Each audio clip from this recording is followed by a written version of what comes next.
Are you a real estate investor looking to sharpen your skills or a newbie looking to become one? You're in the right place. Welcome to Where Should I Invest? Real Estate Investing in Canada with your host, Sarah Larbi. Talk to us about maybe the first investment that you did. That in 2020. The other thing I must say is when you took my course, I think it was 2021, we were in the middle of a pandemic. Did that not scare you? I'm really interested in kind of the economics of things, and I kind of wish, the timing wise, I got in actually March 2020, because I think there was a period where the interest rates came way down, but the market prices hadn't accelerated quickly enough yet. So I actually was like, oh man, is this a missed opportunity? So although I was doing a lot of research in 2020, I wish I was being more active in 2020. So I was actually the other way. Like I would always think if I think back to 2008, 2009, with great problems sometimes comes great opportunities, right? So I actually viewed it the other way. I thought this might be a great opportunity. Hence why I was so active and so, I would say, obsessed with trying to find the right teacher and coach. And I'm so lucky that I found you. Awesome. I mean, I love that you said that, right? Because that was when I think a lot of people were scared and they were waiting on the sidelines, and some of the best deals were on the market and were snagged up at that point. But, in looking back at it, if somebody was worried about the pandemic and what's going to happen, I'll tell you, they missed out on probably two of the best years of real estate appreciation. And who knows if it's going to continue. I don't think it's going to continue to this extent anyways. Yeah. But, it was 2 years of the best 2 years that I've ever had in the last 10 years. But, sometimes you've got to look at opportunities when everyone's scared, and then you've got to, like that saying, right? Be greedy when everybody is scared, and be scared when everybody is greedy. Exactly. So talk to us about what is the first deal that you did when you were taking the course? Yeah. So the first deal I did when I was taking the course, and it was actually, and this was part of your teaching methods and techniques, was one of the things that is the first step is kind of the buy, right? So I just, and I was actually, even, I don't know if you remember, but even the December before I started your course, I'm like, Sarah, I know I'm part of your course, there's this deal, it's close to Sudbury, I kind of like some of the market fundamentals, but I'm thinking of buying this today or this week, can we meet? And you were so gracious enough to actually meet with me before the course had started. So I was kind of in that buying phase early on, but the first one I did was actually in Sudbury, which I know has had great appreciation since then. And it was, I really wanted to set up a good team, right? This was something I always wanted to do. I know that's something you teach, but so I found a really good real estate agent, found a good property manager, found a couple of, random contractors before I even thought about the properties, right? And one thing about Sudbury that really interested me was that I had a little bit of an idea of, some of the job growth, potential job growth with mining or some of the government jobs. I knew they were doing, a entertainment complex that was being built. I knew a few developers that were going down there. So I kind of saw in the next 5 to 10 years some growth coming, especially with our immigration population and knowing a little bit about where some of them might go. So I thought it might be a good opportunity, and pricing was still low. I think in 2020, the cap rate was still about 7.5% in Sudbury. So I'm like, okay, better than anything I'm seeing here even back then. So I found a 4-unit building probably in February of 2021 that was a canceled deal because there were some issues with tenants. It wasn't right in the downtown, and I did the home inspection. There was some issues with the home inspection which scared me, and then the listing got pulled off the market. And as I was taking more of your course, I started learning, look, if you want to find some of those good deals, it's not going to be perfect. It's like knowing your must-haves and nice-to-haves, right? Mm-hmm. And the must-haves were the foundation. Nice-to-haves, maybe a little bit of electrical work needs to be done. I need to, replace, the siding or get the eaves drops or the leveling.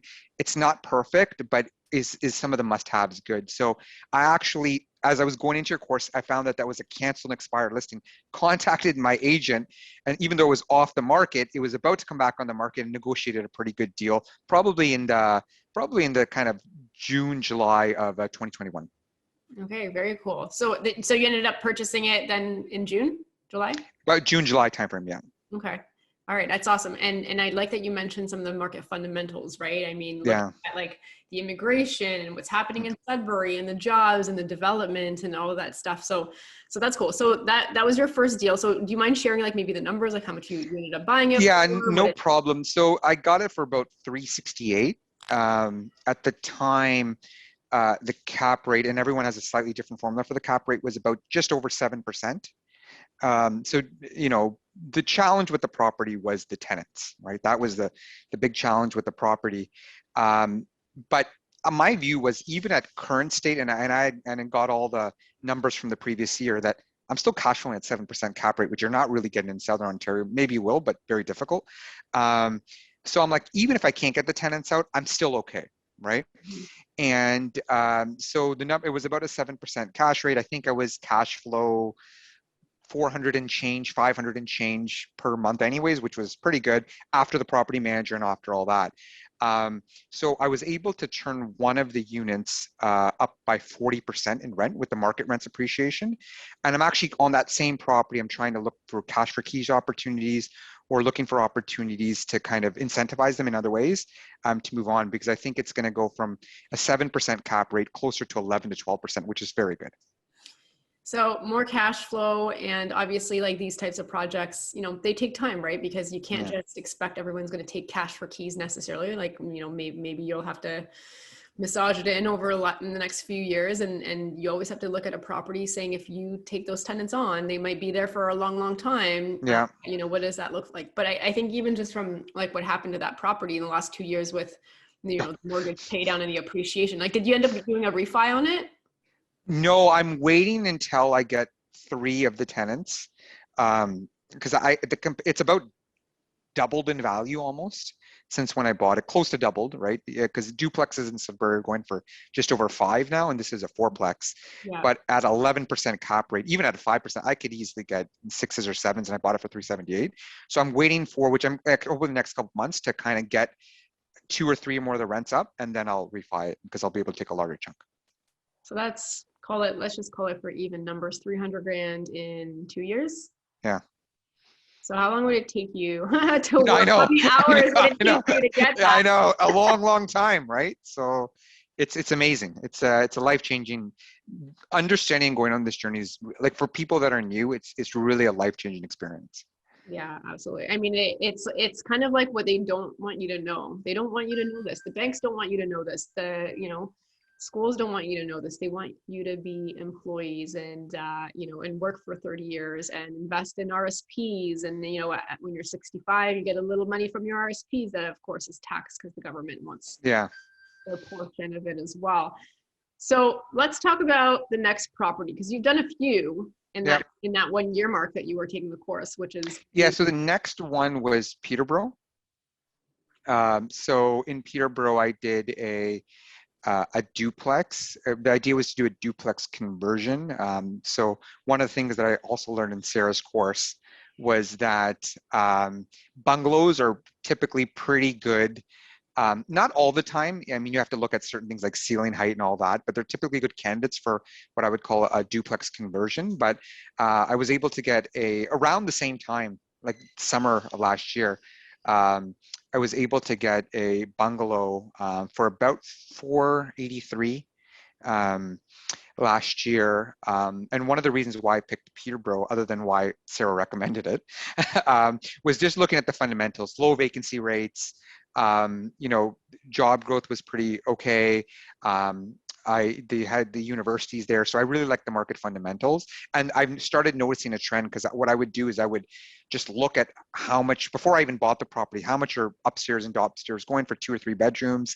And again, I did the same thing. I tried to find before I even decided to buy, I interviewed a bunch of realtors, and I found the realtor that was really investor focused, who also was a carpenter. So it kind of, as I was looking at homes, we kind of had a 2-in-1 team going. Awesome. So I was able to find a property that was good. And that's actually been, right now, is probably my best cash flow property in my portfolio, because I think I cash flow about $1,200 a month currently on that property.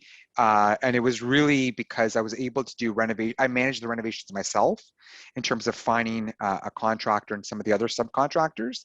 So I was able to do the reno for about $60,000. upstairs and downstairs.